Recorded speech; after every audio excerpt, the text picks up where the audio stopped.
Siang semuanya, kami dari kelompok 4 akan mempresentasikan materi kami mengenai sistem manajemen agribisnis.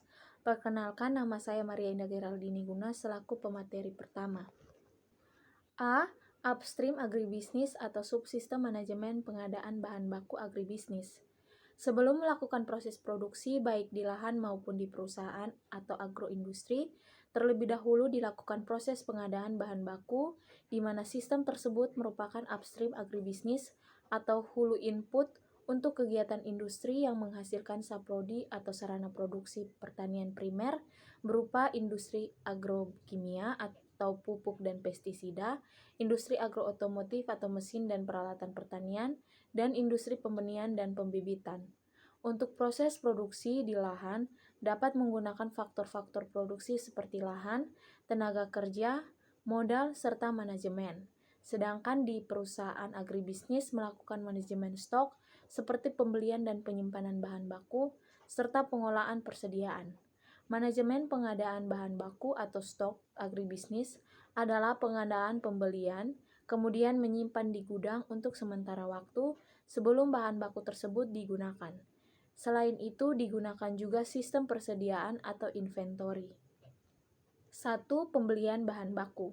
Umumnya perusahaan agribisnis tidak mempunyai lahan pertanian sendiri untuk memproduksi produk pertanian yang dijadikan sebagai bahan baku produk agribisnis. Jikalau ada, maka luasnya juga tidak mencukupi untuk memproduksi bahan baku yang diperlukan. Untuk itu diperlukan perencanaan pembelian meliputi beberapa bahan baku yang harus dibeli dan berapa produk yang akan dihasilkan. Untuk pembelian bahan baku khusus di Indonesia dapat dilakukan dengan cara A. Melakukan kontrak pembelian dengan petani atau pihak lain, B. Melakukan kerjasama pengadaan bahan baku pertanian melalui prinsip partnership seperti kerjasama dengan teknik peer atau perusahaan inti rakyat, atau BAA bapak anak angkat, dan C. Melakukan pembelian. 2. Penyimpanan bahan baku. Dalam melakukan penyimpanan bahan baku, hendaknya diperhatikan hal-hal berikut. A. Bahan baku dari produk pertanian adalah bersifat segar dan sangat rawan disimpan untuk waktu yang relatif lama. Ketika bahan baku tersebut masih segar, hendaknya segera dipakai, sebab bila tidak, bahan baku tersebut akan segera rusak. B. Bahan baku produk pertanian bersifat bulky atau volume besar tetapi nilai kecil. Ini memerlukan tempat yang luas atau besar, berarti biaya penyimpanan menjadi mahal. Bagi produk pertanian bersifat bulky, hendaknya produk tersebut segera dipakai. C. Dalam melakukan manajemen stok, hendaknya dilakukan teknik first in first out, atau bahan yang masuk lebih awal sebaiknya dikeluarkan lebih awal pula, untuk menjaga agar barang yang disimpan tidak rusak. 3. Persediaan atau inventory. Persediaan merupakan salah satu unsur yang paling penting dalam operasi yang secara kontinu diperoleh dan diubah, kemudian dijual kembali.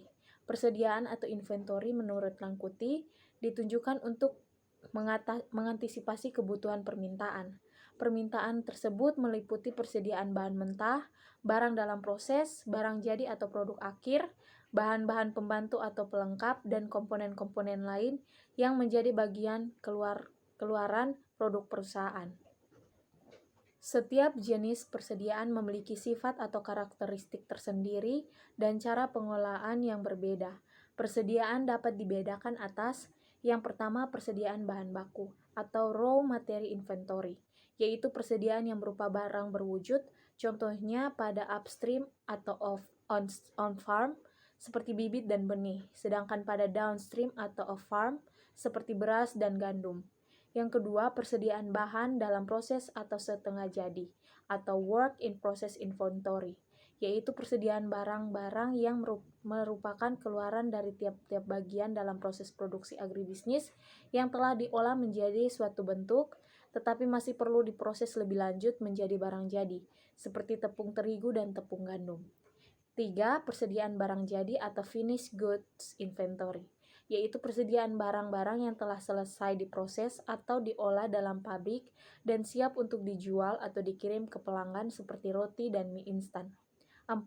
Persediaan bahan pembantu atau penolong atau supplies inventory, yaitu persediaan barang-barang yang diperlukan sebagai pelengkap proses produksi agribisnis. Contoh pada on-farm seperti pupuk dan pada off-farm seperti zat pengawet dan asiltin atau alat dan mesin pertanian.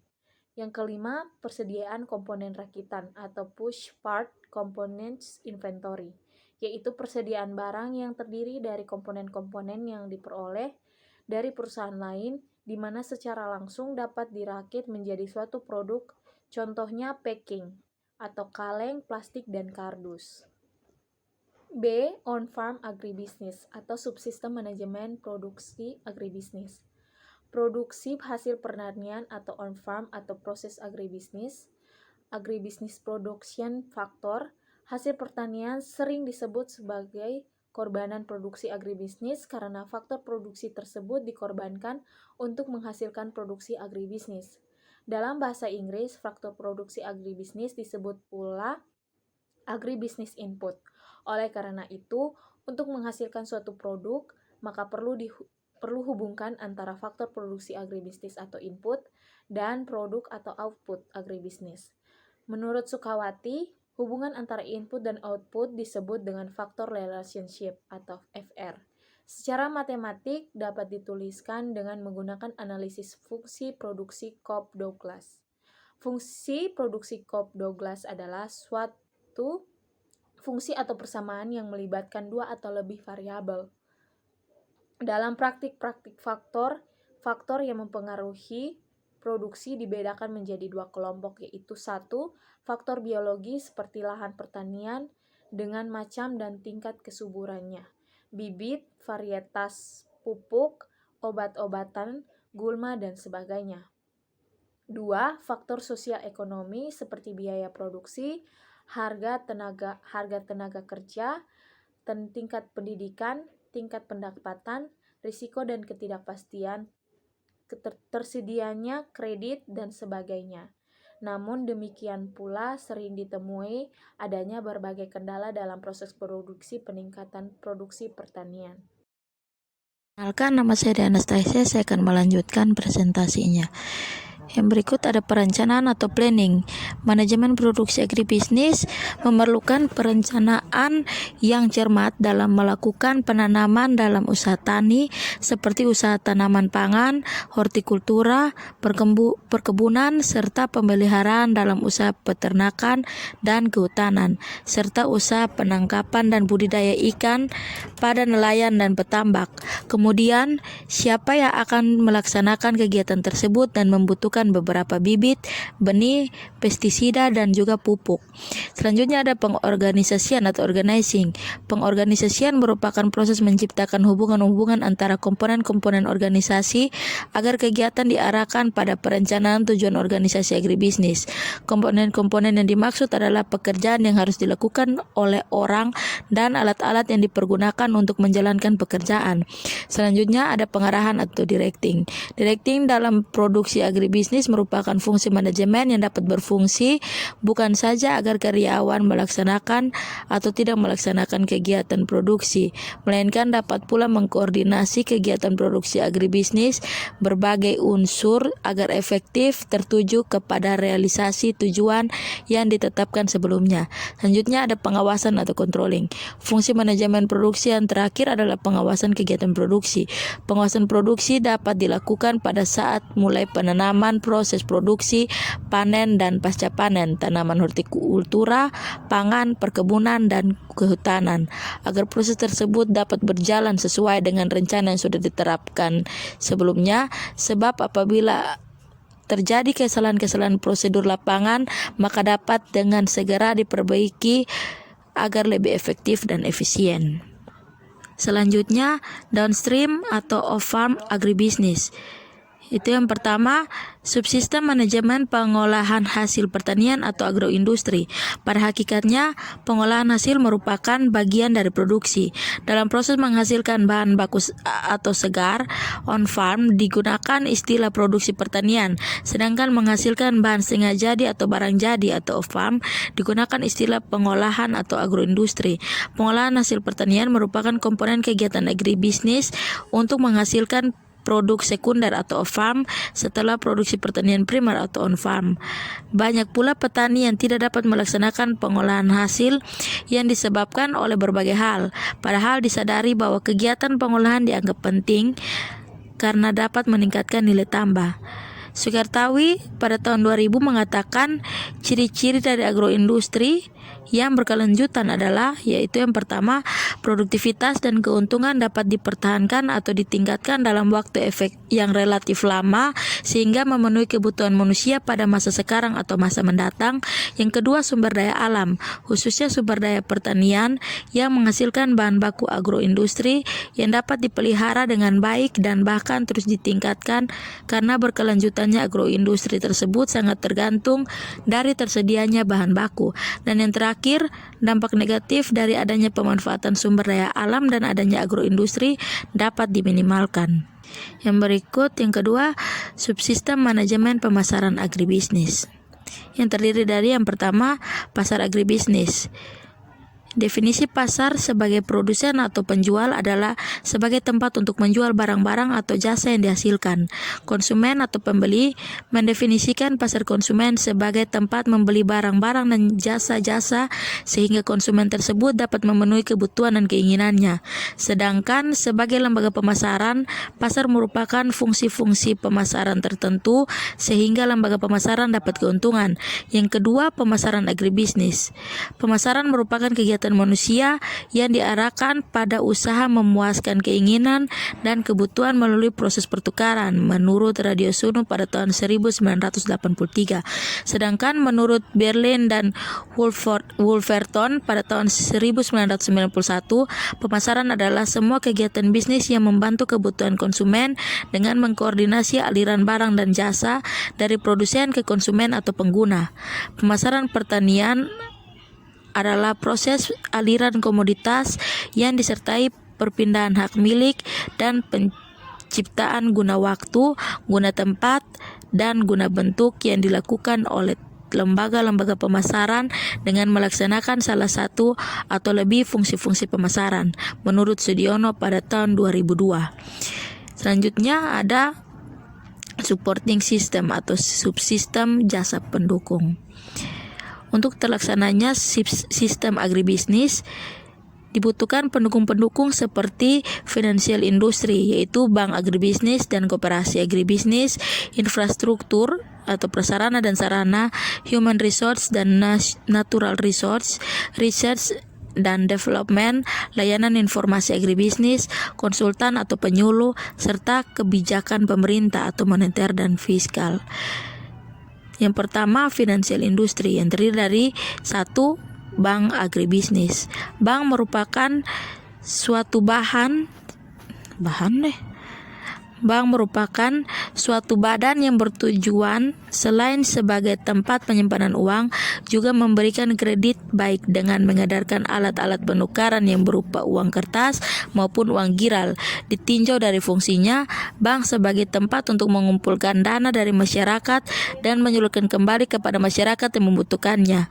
Peran bank, khususnya bank-bank pemberi kredit usaha pertanian terhadap subsektor usaha pertanian, yaitu usaha tani, melaut, dan beternak yang bertujuan untuk meningkatkan produk primer dan subsektor pengolahan hasil pertanian atau agroindustri, serta pemasaran pada perusahaan agribisnis baik skala kecil dan menengah seperti UKM maupun berskala besar yang selain untuk meningkatkan produk sekunder dapat pula memperluas atau ekspansi usaha. Yang kedua ada koperasi agribisnis. Ditinjau dari konsep pemikirannya, koperasi merupakan bentuk kerjasama yang bersifat sukarela, mempunyai hak dan kewajiban yang sama, ditanggung dan dibagi secara adil, dan tujuan utamanya bukan mengejar keuntungan.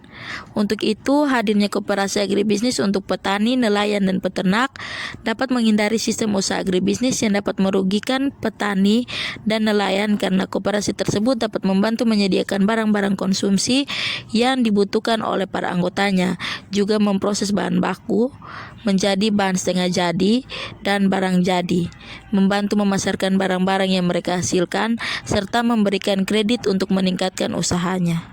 Berikutnya akan dilanjutkan teman saya, Inggel Timo. Lanjut, infrastruktur prasarana dan sarana. Untuk lebih berkembang dan efisiennya, kegiatan operasional dari sistem manajemen agribisnis diperlukan infrastruktur berupa jalan, jembatan, kawasan irigasi dan penyediaan air, listrik, jaringan telepon, mesin-mesin pertanian, dan lain sebagainya. Perkembangan infrastruktur haruslah selaras dengan usaha agribisnis yang dikelola. Pada usaha agribisnis, skala kecil infrastruktur yang diperlukan masih terbatas, sedangkan pada skala menengah dan besar infrastruktur yang diperlukan lebih banyak. Human resource dan natural resource. Human resource, sumber daya manusia. Keberhasilan sektor usaha agribisnis tidak lepas dari faktor sumber daya manusia. Agribisnis sebagai pelaku pengembangan, karena SDM agribisnis mengandung dua pengertian. Yang pertama, SDM sebagai usaha kerja yang dapat memberi dalam proses agribisnis, proses produksi, pengolahan, dan pemasaran. Dalam hal ini mencerminkan equity usaha yang diberikan seorang dalam waktu tertentu untuk menghasilkan produk, barang, dan jasa. Agribisnis kedua, SDM yang menyangkut mampu bekerja sebagai efektif dan efisien untuk memberikan produk agribisnis yang mempunyai nilai ekonomis. Natural resource, sumber daya alam. Sumber daya alam merupakan unsur pokok bagi penunjang upstream agribisnis, hulu atau input sebagai penghasil subprodi pertanian primer, karena tidak dapat diatur oleh manusia sehingga penunjangan tersebut hanya tergantung oleh sumber alam seperti iklim dan tanah sebagai syarat tumbuh dan faktor produksi tanaman serta lautan sebagai tempat berkembang biaknya sumber perikan laut. Lanjut, kebijakan pemerintah. Yang pertama, A. Kebijakan moneter. Kebijakan moneter dijalankan dengan mempengaruhi penawaran uang dan suku bunga ditinjau. Kebijakan makro. Kebijakan moneter dapat dibedakan menjadi dua golongan, yaitu kebijakan moneter kuantitatif dan kebijakan moneter kualitatif. Sukimo 2004-310. Kebijakan moneter kualitatif merupakan langkah-langkah bank sentral yang tujuan utamanya mempengaruhi jumlah penawaran uang dan suku bunga dalam perekonomian. Sedangkan kebijakan moneter kualitatif merupakan langkah-langkah bank sentral yang bertujuan mengawasi bentuk-bentuk pinjaman dan investasi yang dilakukan oleh bank perdagangan. Yang kedua, B. Kebijakan fiskal. Langkah pemerintah pada kebijakan fiskal adalah membuat perubahan-perubahan dalam sistem pajak pada usaha sektor agribisnis, di mana pajak yang diberlakukan pada sektor tersebut berdasarkan ukuran usahanya, karena bisa pemerintah tidak melihat ukuran usaha kemudian menaikkan pajak usaha dengan maksud pemerintah akan melakukan jenis pembelanjaan atau pengeluaran pada berbagai program pemerintah seperti pajak profesional. Menurut Sukomo 2004-154, sistem pajak profesional diterapkan dengan tidak membedakan di antara penduduk dan yang kaya atau yang miskin, dan di antara perusahaan besar dan perusahaan kecil. Yang berikut, E. Teknologi application, penggunaan teknologi. Dalam perkembangan teknologi banyak mengalami inovasi-inovasi baru melalui ditemukan mesin uap, Abad ke-18, Revolusi Industri 1, peralatan perang dunia 1 dan 2, Revolusi Industri 2, sampai muncul teknologi canggih pada awal dekade 1980-an, Revolusi Industri 3, sampai sekarang, seperti menurut Said dan Intan 2019, agroindustri, bioteknologi, burotika, informatika, mikroelektronika, rakayasa, material baru, telematika, teknologi medika, dan material baru. Bila dikajikan lebih dalam, teknologi canggih tersebut dapat diterapkan dalam bidang pertanian atau agribisnis, pangan, hortikultura, perkebunan, peternakan, perikanan, dan kehutanan. Bahkan dapat dijadikan sebagai kunci sukses dalam era pasar global atau internasional. Teknologi agribisnis merupakan salah satu sarana utama untuk mencapai tujuan efisien serta produktivitas yang tinggi dari perusahaan-perusahaan agribisnis. Said dan Intan 2001-2027, sedangkan menurut Ratmaja 1997, Said dan Intan 2033, manajemen teknologi adalah suatu ilmu pengetahuan yang dibutuhkan untuk memaksimumkan nilai tambah value add suatu teknologi dengan cara melakukan proses manajemen yang tepat. Dengan adanya fungsi manajemen tersebut, maka ruang lingkup penerapan manajemen teknologi dalam bidang agribisnis menjadi sangat luas, mulai dari perencanaan teknologi sampai dengan evaluasi teknologi dalam rangka mencapai value yang lebih besar untuk memenuhi kebutuhan dan keinginan.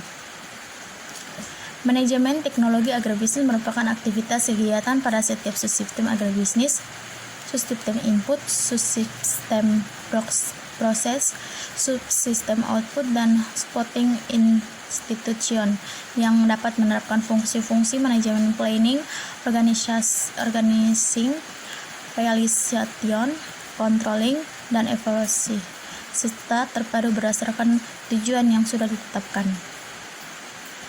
Berikut F. Outcome hasil. Outcome merupakan hasil yang diperoleh dari konsumen yang dapat dijadikan sebagai flashback dalam pengambilan keputusan selanjutnya. Hasil tersebut dapat berupa kepuasan konsumen, customer satisfaction, berdasarkan net dan worth konsumen, serta customer value berdasarkan manfaat dan nilai yang diperoleh konsumen. Yang pertama, customer satisfaction, keputusan pelanggan. Keputusan pelanggan merupakan orientasi utama dari suatu perusahaan agribisnis dapat penerapan konsep pemesanan agribisnis. Jika terjadi pembelian berulang kegiatan pada setiap subsistem agribisnis, subsistem input, subsistem proses, subsistem output, dan supporting institution yang dapat menerapkan fungsi-fungsi manajemen planning, organizing, realization, controlling, dan evaluasi, serta terpadu berdasarkan tujuan yang sudah ditetapkan. Berikut F. Outcome hasil.